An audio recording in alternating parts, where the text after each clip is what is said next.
Hey, welcome back everyone. Rob here from Ram Studio Comics. So in today's video, I want to show you some methods for drawing a simplified male torso in a couple different poses and talk about the benefits of why simplifying these forms can really, make it easier for you to turn it on the page and draw all sorts of new inventive poses. So we'll get into that. Keep in mind, this isn't going to be as detailed of a breakdown. If you want more on more detailed anatomy, I've got videos. I've also got course content. I'll link some of those in the description box below if you want to check that content out. So without further ado, let's jump in and do this. So I'm just going to do a quick breakdown that's forward facing just to get started. So collarbones, always put like a V here. Pectoralis majors right there. Rib cage or serratus would go up here, and really the abdominal muscles come down like this. So again, just going for some simplified forms. Obliques, something like this. And you got the latissimus dorsi back here.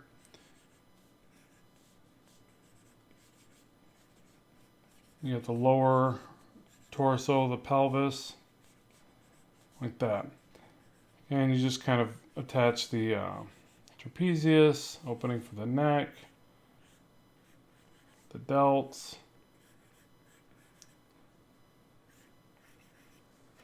I'm going to draw just the upper arm like this. And I won't get into these too much since we cover arms a lot on this channel. But you see right there, we've got a really roughed out kind of, some basic shapes. And again, what you want to look at is just the simplified kind of breakdown of the chest. Even though I didn't draw in the serratus, I don't think I'm going to get into the detail of that. Just remember they kind of interlock like this. But I don't want to get into too much detail because the main purpose of this is almost a little bit messy, and I'll clean it up here for you. I want you to see through this and just see some basic shapes that you can put into place. Because again, the more that you can work on these basic volumes and forms, it becomes real easy, or a lot easier, to kind of process and turn it on the page. And you can also, obviously jump in here and detail it to your heart's content based upon your style. Even the stomach muscles. So I went with a little bit more of the way they traditionally are. So the rectus abdominis comes way up here. But in comic book drawing, usually you'll see a lot more of a bigger kind of rib cage with this W shape. So, you can play around with that. But either way, these two up top often get overlooked because they're kind of shaped differently, and they're really high up. And again, if you bow out the chest, they sit what appears to be, sitting kind of on the rib cage. So then you get the next two, and then a lot of times you'll see people just draw these, and then the two bigger ones that kind of come down like that. Not everybody has a defined 8 or 6 pack, obviously, but again, I'm just trying to get you to see this bigger shape here for the abdominal muscles. And then the obliques kind of come over like this and lock, almost interlock to the side. They kind of appear that way. And then again, those come up and interlock with the serratus on a bit of an angle. Okay. So now let me clean this up one more time, and I'm going to forego any of those little details really and just grab the big shapes. And I think this is very, very helpful to kind of warm up this way of drawing. By the way, I'm using Procreate and the iPad Pro, in case anybody's wondering. And I do have brush packs for this. I'll make sure those are linked in the description box below as well. Okay, so again, just grabbing the big shapes here. There's our chest muscle,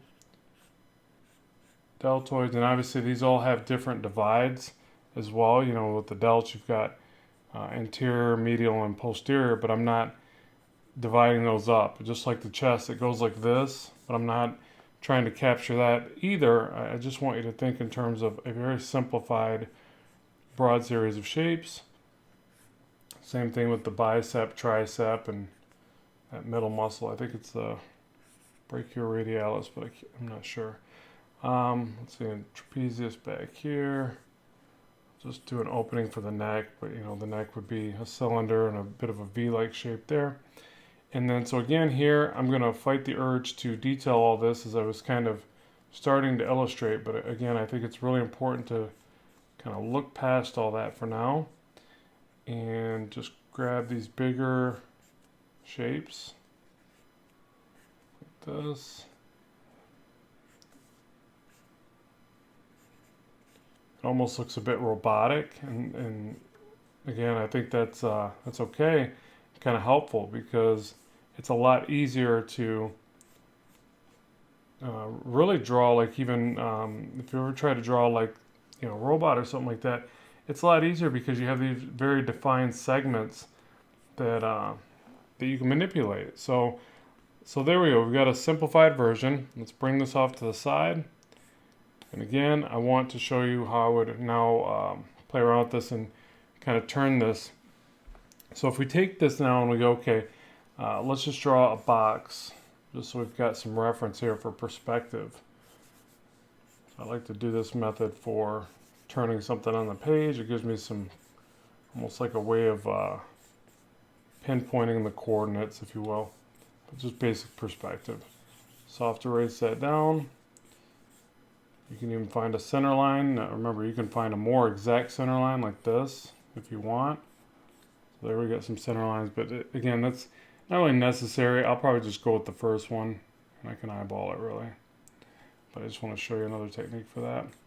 Okay, so now as we get in here, we're going to do the same thing and say, okay, let's put a V for the collarbones. Now we're looking up at the torso, so the V probably isn't going to be as dipped down, so we got to play around. It might even, from this angle, it might even appear to go like more like this. You know, we have to just kind of be aware of that as things rotate away from us in an upward view, downward angles can go upward and things like that. They can definitely be less steep.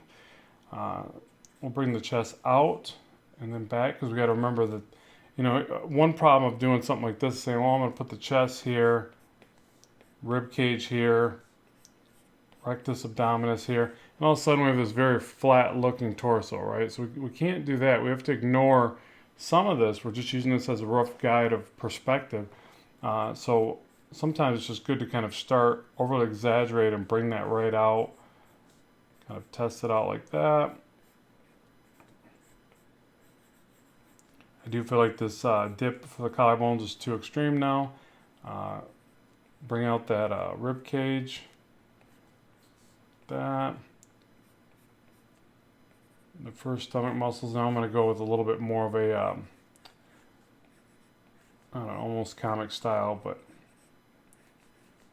something like this. I'm just trying to perceive a little bit of the shift that you'd get from it coming out and then back in. So hopefully something like that will look right. Maybe a little bit of the oblique on the other side, more on this side.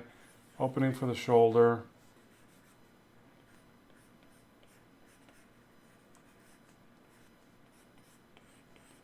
Bicep, tricep coming down as a cylinder towards us a bit.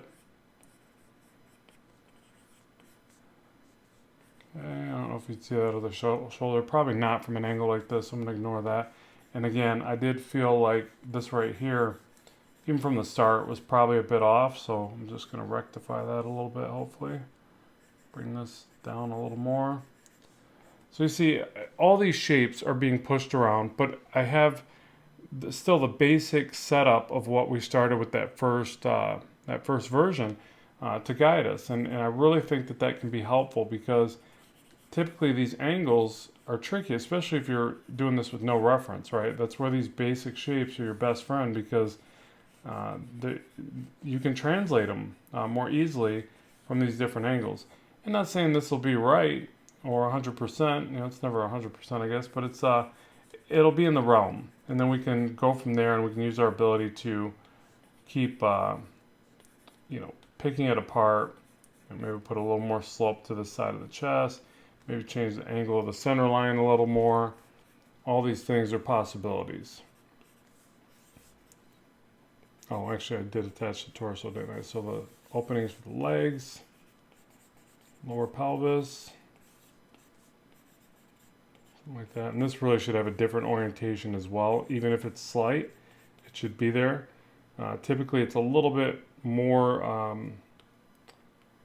of a dramatic angle for a female than a male. You know, they have more of an arc to the lower back. So this is too straight up and down, so I'm aware of that. I'm going to fix that now. So again, I'm going to go for these big shapes.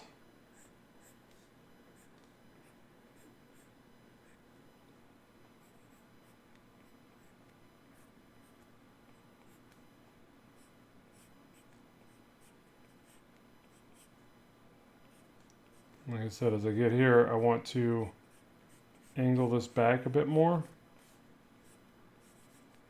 It just looks too straight up and down.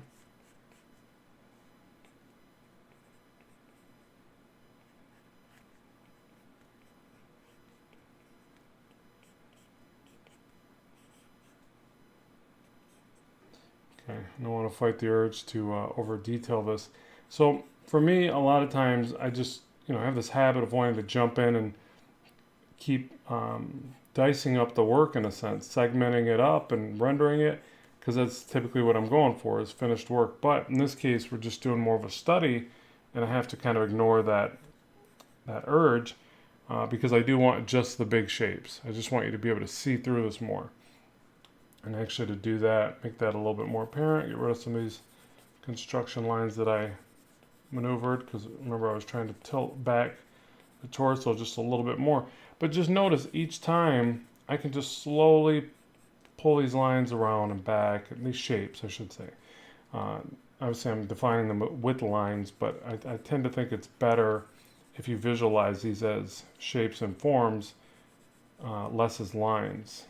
Because lines are flat and forms have volume, and you want to really imagine volume on the page, even though you are using lines to construct it all. Okay, so something like that, and it could be better, but I'm going to stop here with this one and do another pose, because I want to give you some variation with this technique as well. You could even say, well, maybe see a little bit of the other arm, whatever you want to do there, but there's another one. And again, I could get in here and segment the serratus and all that, but I don't want to do that in this particular video. So there's another one. Okay, now let's try one from another angle, and let's do let's do one of the back as well, because we don't want all these to be from the front. So what we'll do here is establish the spine for the back, arc for the orientation of the shoulders, and let's just get in some basic forms here. So for the back, the major forms here are going to be the trapezius, the shoulder blades, the lats. They kind of look like a W. It's funny because you got a W for the rib cage and a bigger, a lower W for the lats.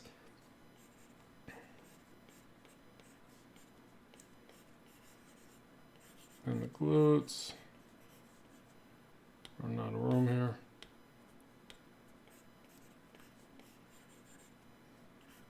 Shoulders, kind of the same shape.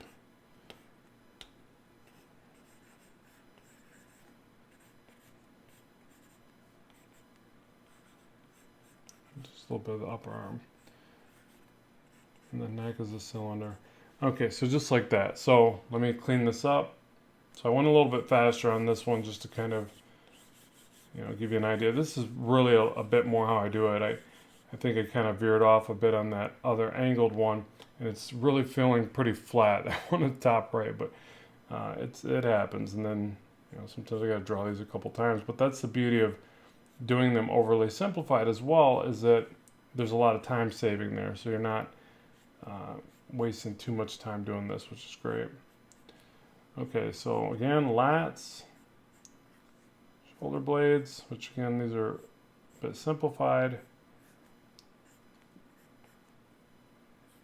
Or what did I say lats up here? I meant trapezius, I think I did, and lats are down here. Goodness.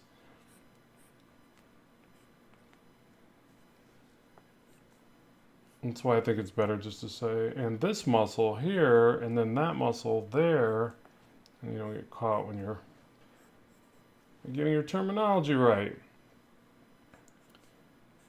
Okay, so lower, I just call this, like the lower lumbar. There's some different names in there, but let's just call it that. Glutes.